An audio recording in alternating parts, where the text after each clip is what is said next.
Pada suatu malam yang gelap dan berangin di sebuah kampung terpencil bernama Kampung Sari, terdapat sebuah rumah lama yang telah lama tidak didiami.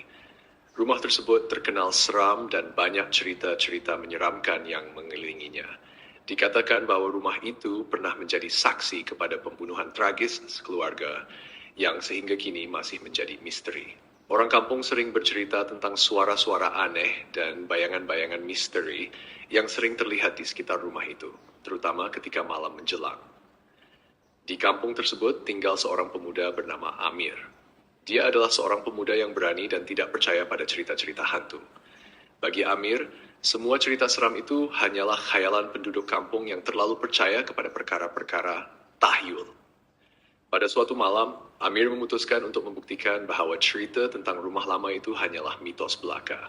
Dengan tekad yang kuat, dia membawa lampu picit dan kamera, lalu memasuki rumah lama tersebut.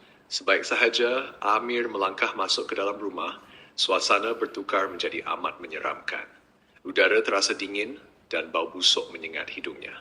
Dinding-dinding rumah yang retak dan dipenuhi dengan lumut menambahkan lagi rasa seram. Lantai kayu yang usang berderit setiap kali Amir melangkah, menambah kesan ngeri yang dirasainya.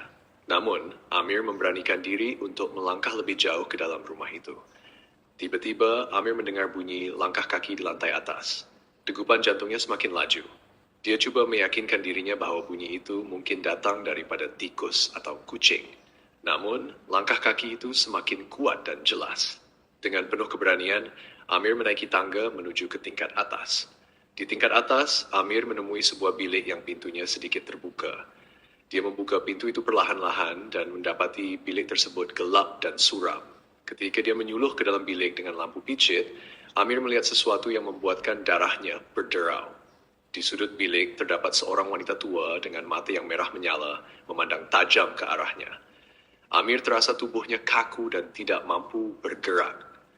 Wanita tua itu perlahan-lahan mendekatinya sambil mengeluarkan suara seram yang tidak dapat difahami.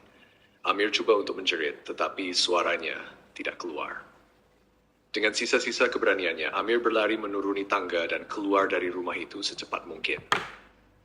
Ketika dia sampai di luar rumah, Amir terduduk di tanah, tercungap-cungap kehabisan nafas. Dia menoleh ke arah rumah itu dan melihat wanita tua tersebut berdiri di tingkap, memandang tajam ke arahnya dengan senyuman yang menyeramkan. Amir segera bangkit dan berlari pulang ke rumahnya.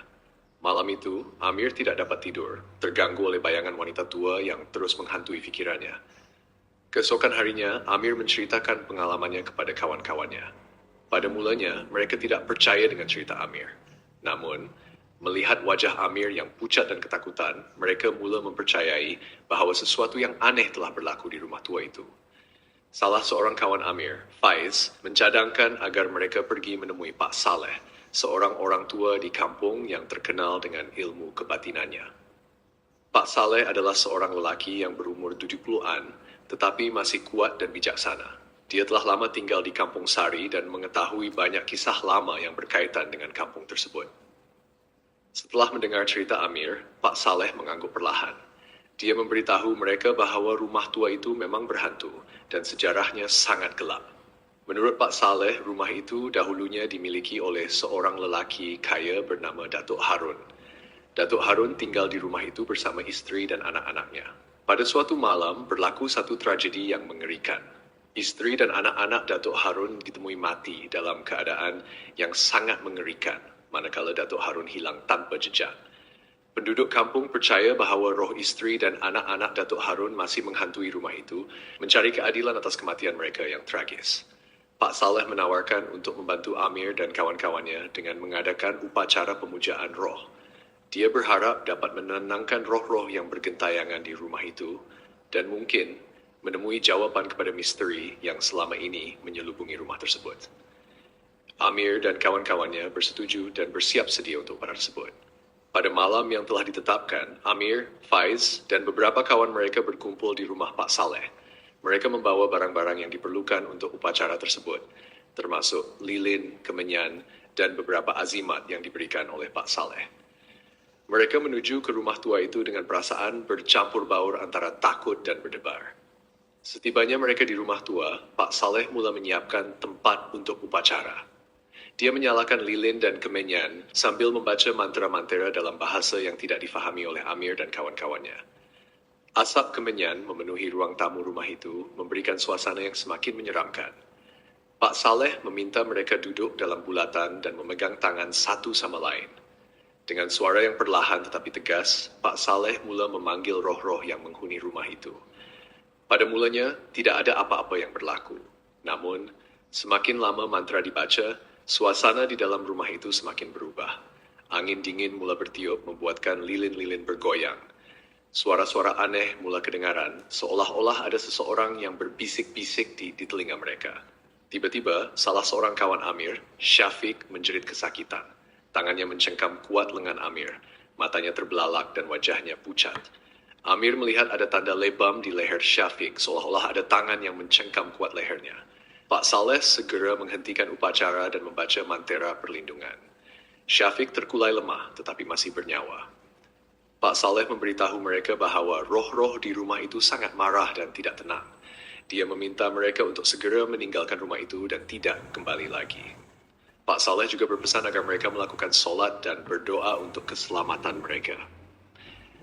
Dengan perasaan takut dan bingung, Amir dan kawan-kawannya segera meninggalkan rumah itu. Sejak malam itu, Amir tidak pernah lagi meragui cerita-cerita seram yang diceritakan oleh penduduk kampung. Rumah lama itu kekal sebagai misteri yang menakutkan, dan tiada sesiapa yang berani mendekatinya lagi. Kampung Sari kembali sunyi, dengan rumah tua itu menjadi peringatan bahawa ada perkara-perkara yang tidak boleh dijelaskan oleh akal manusia. Amir sering teringat kembali kepada malam yang menyeramkan itu. Dia masih tidak dapat melupakan wajah wanita tua dengan mata merah menyala yang dilihatnya di dalam bilik di tingkat atas. Setiap kali dia melalui kawasan berhampiran rumah tua itu, bulu romanya pasti meremang. Dia tahu bahawa ada sesuatu yang sangat jahat di dalam rumah itu, sesuatu yang tidak boleh diganggu. Pak Saleh juga tidak pernah lagi menyebut tentang rumah tua itu. Dia hanya berpesan kepada penduduk kampung agar menjauhkan diri dari rumah tersebut dan tidak cuba-cuba untuk menyiasat atau memasukinya.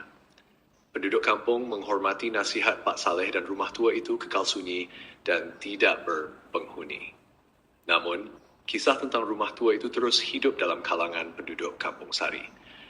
Ia menjadi cerita seram yang sering diceritakan kepada anak-anak kecil sebagai peringatan agar mereka tidak bermain-main berhampiran rumah itu. Bagi Amir dan kawan-kawannya, pengalaman malam itu menjadi kenangan yang tidak akan mereka lupakan seumur hidup. Mereka belajar bahawa ada perkara yang lebih menakutkan daripada sekadar cerita seram, yaitu hakikat bahawa roh-roh yang tidak tenang masih berkeliaran di dunia ini, mencari keadilan dan ketenangan yang mereka perlukan.